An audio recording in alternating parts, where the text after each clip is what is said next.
desert, most specifically. And I've taken both of these cameras for a street photography journey. And here's my luck. I hope I got some workers right there hammering. But what I want to talk about is this camera. First of all, just to compare it with my Leica M11 and how small it is. In comparison, we're going to be able to tell this way. This is how small it is, and thin this camera is as well. Now, if we put both cameras side by side, and again, you know, I'll be filming the official review of this product later on, probably tonight. It is very, very thin. Now, there are a lot of cues in this camera that are going to be very reminiscent of the Leica Q3. The first one is going to be the design. You know, we have these round corners, just like the M11, and even the material is pretty much the same. In fact, if you look at this camera from a distance, yeah, you could say that, you know, it looks like a Leica Q3. Now, there's going to be a difference, and the difference is going to be in the menu. In the sensor and in the lens. This lens obviously is a zoom lens. We're going to turn on the camera in just a moment, but I want to show you also, you know, what you should expect from the back of the camera. And I cut my finger, yeah. So one of the things that I like about this camera is the EVF is really, really bright. And I had the D Lux 7 for quite some time, and one of the things that I did not like was the EVF quality. Now this one is all LED, so it is very bright. Now the other thing that is remarkable about this camera is how easy the camera boots up, and we're gonna boot it up right now. 1, 2, 3, and the camera is on. Very, very fast. Something that Leica M11 struggles a lot, and I'll show you guys the M11. 1, 2, 3. Way. There you go. So, of course, you know, we're talking about a smaller sensor, and I guess, you know, that has a lot to do. Now, the screen is actually really bright. Check it out. And I believe I haven't cranked the brightness yet. The one thing is that this screen is going to be fixed, not like the Leica Q3 that tilts, which is something that could have been awesome if you ask me. Now, when it comes to layout, if you look at the Leica M11, it's pretty similar. We have the dial here, which has a mechanical, I guess, shutter or leaf shutter up to 2,000 of a second, and then it goes into the electronic. And we do have here the shutter release, but instead of this one being the rocker on off like it is on the Leica M11, this one is the zooming, you know, rocker. So you turn on the camera from that button right there. Just like the Q3, you also have this button right here that you can configure for different things. And because right now I'm in aperture priority, you know, this thing, I have it configured to be my exposure compensation. And if you press this thing, you know, it has another function. I forgot what I configured it to. Oh, it is configured to, I believe, yeah, just to make and disappear the information, just like the center button right there. So yeah, I mean, this camera is really nice. And to be honest with you guys, I do not want to like it because I'm like 17 megapixel. You know, I'm shooting with cameras with 60 megapixel right now. I like the capability of cropping if I have to recompose. The thing is that with this camera and a zoom lens, you don't have to crop or recompose because obviously you can always zoom into a specified focal length. And 17 megapixels is going to be more than enough even, you know, to print. I believe the resolution was about 5,000 times. I gotta check this again in Lightroom, but it is not a small image. So, you know, that's gonna be more than enough for a lot of people. Now, I've taken over 100 pictures maybe today, and one thing that I want to show you is the battery life. Battery life barely. Let me just show you. I'm trying to have some lunch as well while doing this. Battery life seems to be really good. It barely moved. and I've taken about 100 pictures already or something like that. I don't know. So good to know that we have good battery life in this little camera. Now, I was hoping that this camera was going to have audio input, but we don't. We do have an HDMI output or input, and we also have a USB-C. I believe this one is USB-C 3, so it's going to charge the camera really fast. And it is right there. There's nothing else. The viewfinder is going to have a diopter, as you can see right there, the little wheel that it is right there. And if you guys have any questions, just let me know. Let me see if I can prompt the chat. Forgot how it is. There you go. So what else can I say about this camera? Now, the zooming performance is really smooth. You can always go auto aperture, and the camera will decide. But I think the best way to shoot this camera is going to be, at least during the day, in aperture priority. So set up the shutter speed automatic, and then you just control the aperture. Honestly, I did not want to like this camera, but I can see myself getting one. $1,500, it's not cheap, but when you think that you have a camera that has a lens, a zoom lens, and this lens is actually really good. I was peeking some of the images last night, and it's really, really good. Yeah, I don't have the flash. I don't know if that comes with a camera. They just gave me the camera like this, bare bone. And as you can see, it is covered. So yeah, I wanted to shoot with a flash. But I'm gonna try to get it, and try to shoot some pictures with a flash. The hammering continues there. Today is a very bright day here, so I'm gonna take it for a quick street photography journey here around the city.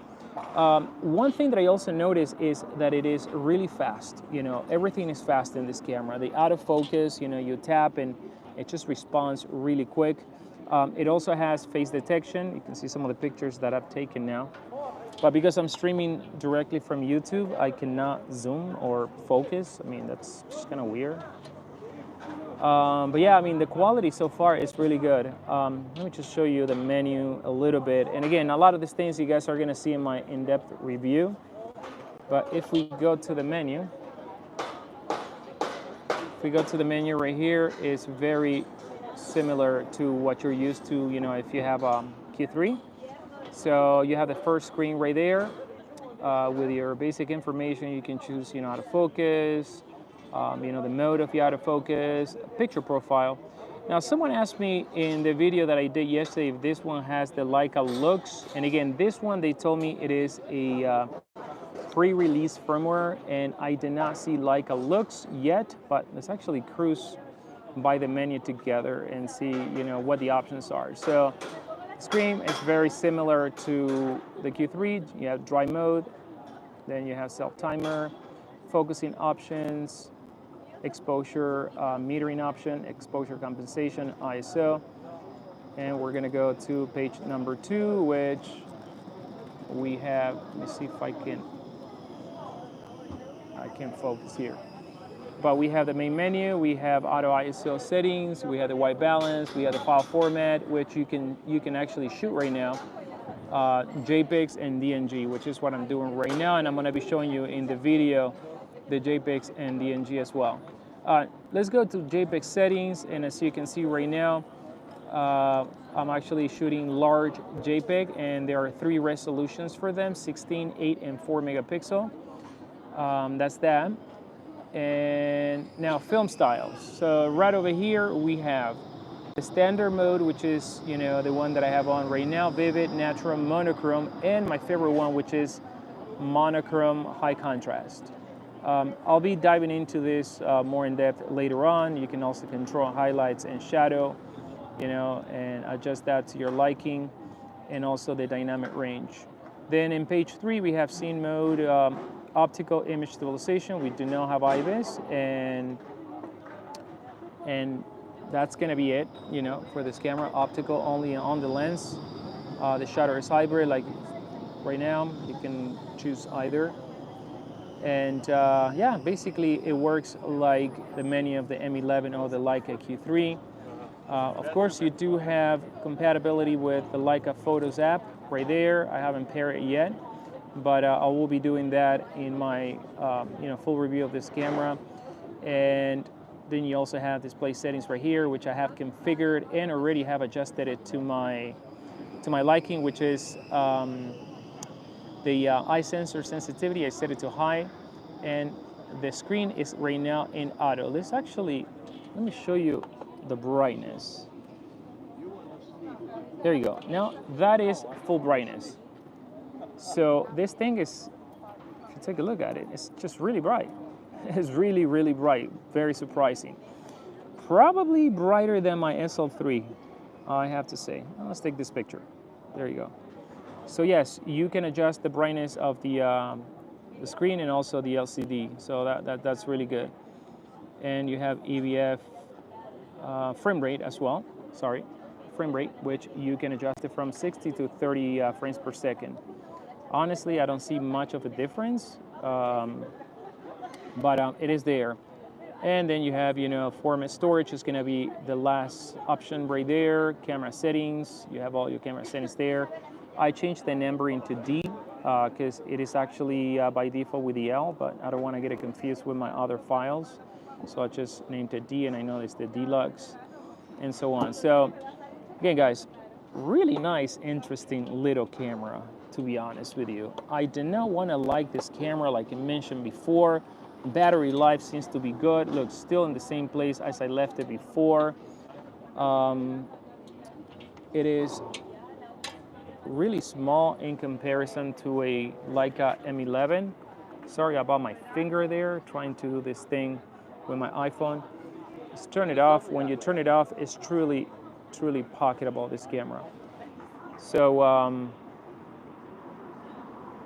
the top, I believe it uses the same battery as before. It's just, there you go. Here's the battery.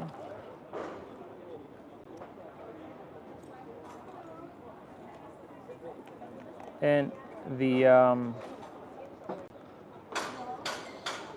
it's hard to do this thing with a phone and try to demo this thing and so on. All right, so quick look of this camera and a terrible video, super shaky, I'm so sorry about that. But I wanted to give you the first look about this camera, show you a little bit of the menu. Right over here, we have this option, which we had it before in the other version, the different aspect ratios, you can change them there. And, to each his own, whatever you like, whatever aspect ratio floats your boat. And that's it. If you guys want to leave some comments on the things that you want me to test about this camera, because I'll be taking it today all day, taking a lot of photography, put it through its paces. And the one thing that I wanted to also show you, I forgot. We do have video specs as well on this camera.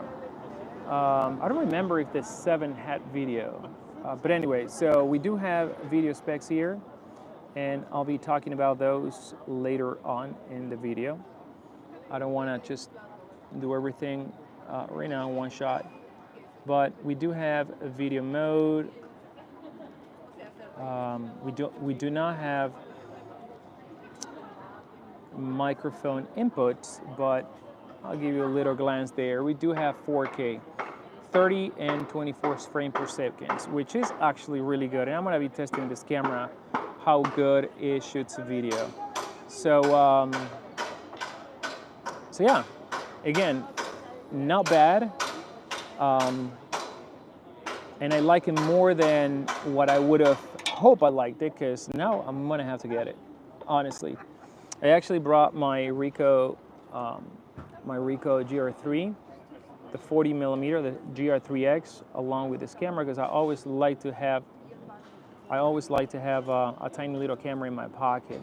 But this one is going to be replacing it, most likely. Even though this one has a Micro Four Third sensor, I do have the flexibility to zoom in and get to, to my subject without having to move And I guess, this is the purpose of something this tiny. So yeah, more to come, guys. So thank you for watching this video, and comment below, let me know what else you want me to test.